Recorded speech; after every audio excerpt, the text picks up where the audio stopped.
Olá, irmãos, saúdo cada um de vocês com a graça e a paz de nosso Senhor Jesus Cristo, amém? Meu nome é Miriam Anita, estamos aqui para estudarmos um texto do irmão Alonso Colares. Esse texto foi escrito para o Manancial, que é um livro produzido pela União Feminina Missionária Batista do Brasil, que oferece mensagens escritas através da Palavra de Deus, que é a Bíblia, com o objetivo de inspirar, confortar, fortalecer e edificar espiritualmente a minha vida e a sua vida. Bom, vocês sabem que não fui eu que escrevi o texto, foi o irmão Alonso Colares. Então o que é que eu faço? A gente vai ler com vocês e eu vou contar aquilo que eu entendi. Lembrando que esse é o nosso devocional diário e é importante estarmos atentos, né, à palavra de Deus e aquilo que Ele tem para dizer ao nosso coração. Gosto sempre de deixar claro que tudo que a gente faz aqui é com muita simplicidade, nós não temos estúdio, não temos formação teológica, não temos nada disso. É apenas o nosso devocional diário, tá bom? Eu vou pedir aos irmãos que se juntem comigo numa oração, pedindo ao Senhor que realmente mostre pra gente aquilo que precisamos aprender. Vamos lá?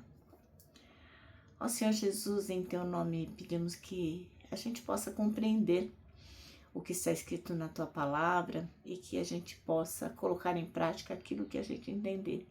Porque nós sabemos que a Tua Palavra nunca volta vazia, que ela seja para salvação. Obrigada por essa oportunidade de estarmos juntos aqui fazendo esse devocional. Em Teu nome, Jesus, que oramos. Amém. Bom, irmãos, então hoje nós vamos ler 1 João 3, de 1 a 6.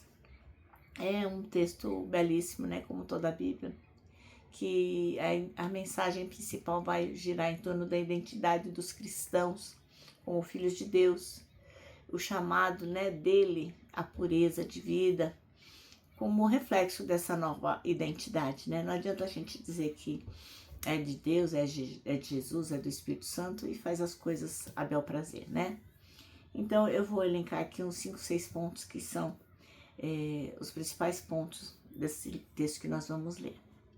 Primeiro, a gente vai entender que o amor do Pai tem a ver com a identidade divina, né?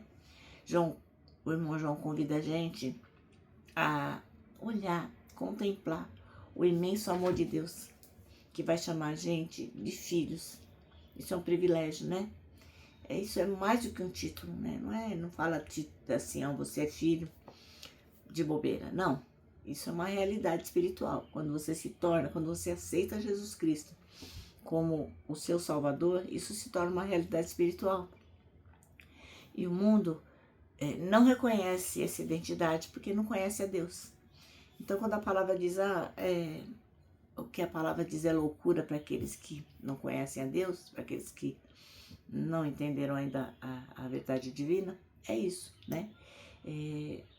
Não é uma realidade espiritual para eles, então eles não vão reconhecer essa identidade. Outra coisa importante que nós vamos aprender nessa nossa mensagem de hoje é que existe uma esperança futura e transformação. Embora a gente todo errado, faça muitas coisas que não são legais, a gente tem a promessa que nós vamos ser semelhantes a Jesus Cristo quando Ele se manifestar. Então essa esperança vai fazendo com que a gente viva cada vez mais de forma a buscar a santidade.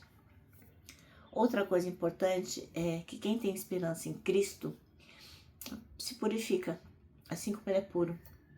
A santidade é uma resposta prática à esperança da glorificação futura. Então, obviamente, nós não seremos perfeitos ainda, né? Estamos nos aperfeiçoando. Então, nós temos que, sim, buscar a santidade.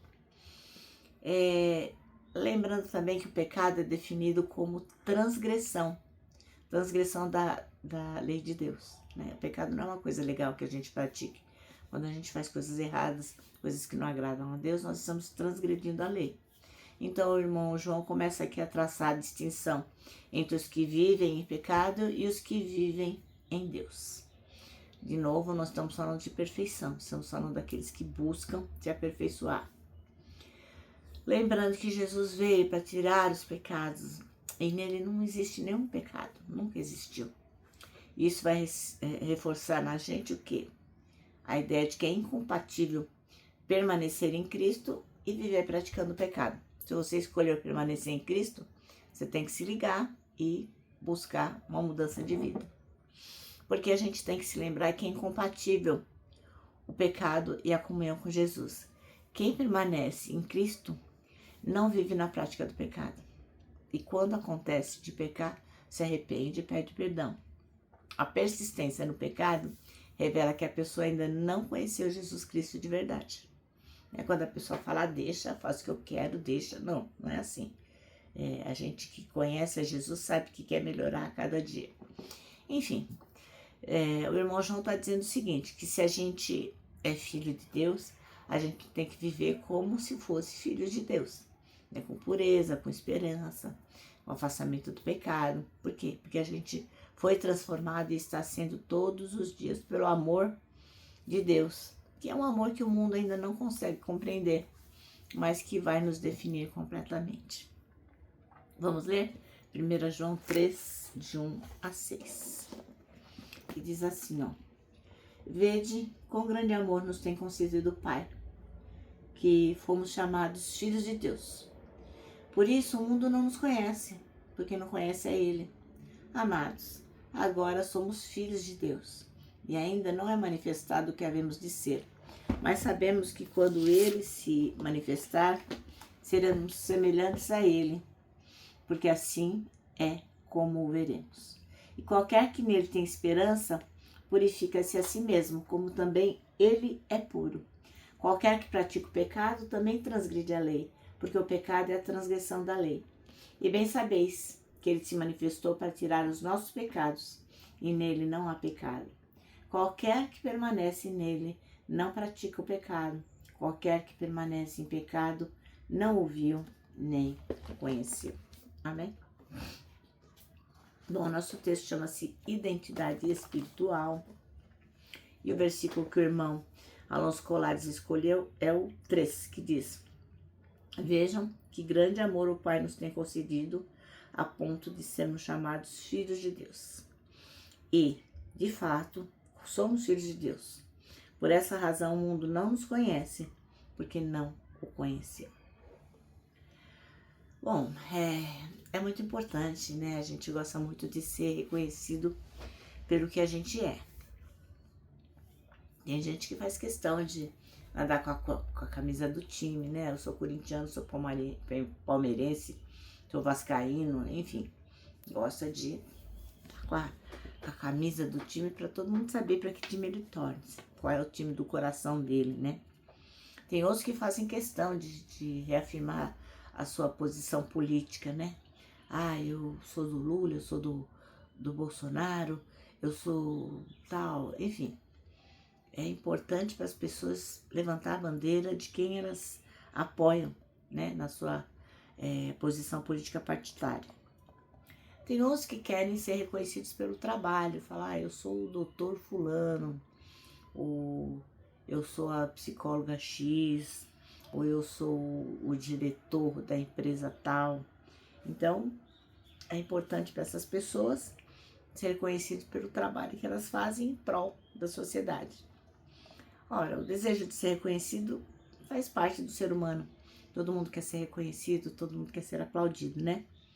Mas o que há de melhor não é o time, não é a posição político-partidária, não é o que você faz no seu trabalho, não são as obras que você faz, nada disso.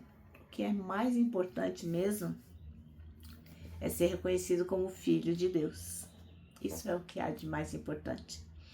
Ser reconhecido como filho de Deus vai mostrar para o mundo inteiro que é um grande privilégio e pertencer ao reino que vai durar para sempre. Então o mundo está afundado no pecado, naquilo que é ruim, na ira, enfim, tantas coisas desafiadoras, né? Mas quando a gente se revela como filho de Deus, a gente sabe que a gente está mostrando que pertence a um outro reino, onde habita a paz, onde habita a justiça e onde, a despeito de todas as coisas, nós temos confiança no nosso Deus. Ser filho de Deus também vai revelar o quê? Uma responsabilidade de sermos agentes da paz, da justiça onde a gente estiver. né? Então, eu vi recentemente um post de um irmão lá no Facebook dizendo assim, que ele é a favor do armamento, que ele é a favor de que as pessoas de bem peguem em armas e tal.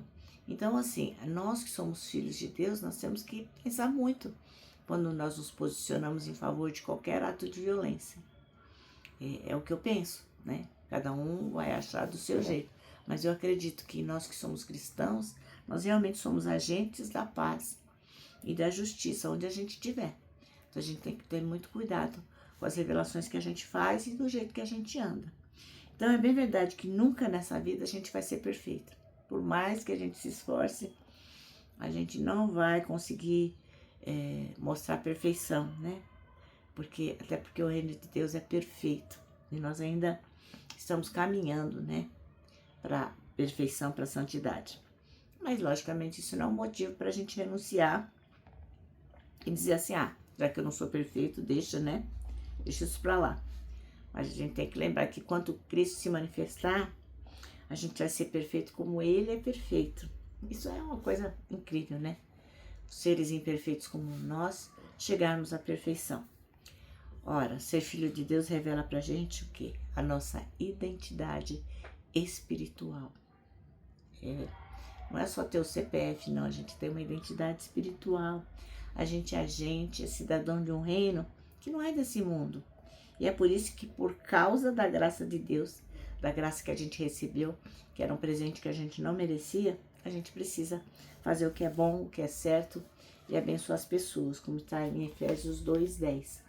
Vou ler para vocês. Diz assim, porque somos criação de Deus, realizada em Cristo Jesus, para fazermos boas obras, as quais Deus preparou antes para nós as praticarmos. Então, nós temos uma identidade espiritual e temos que viver de acordo com essa identidade. Então, não é ser bonzinho por ser bonzinho. As pessoas falarem, nossa, você é tão legal. Não é disso que a gente está falando. A gente está falando em viver em conformidade com o nosso Mestre. Bom, nosso manancial termina assim, Ser reconhecido como filho de Deus revela a nossa identidade espiritual. Agora eu vou terminar deixando aqui um abraço muito apertado, abraço de urso. Lembrando que para nós que sabemos que temos uma identidade espiritual e temos que zelar por ela, para nós o abraço dá super certo.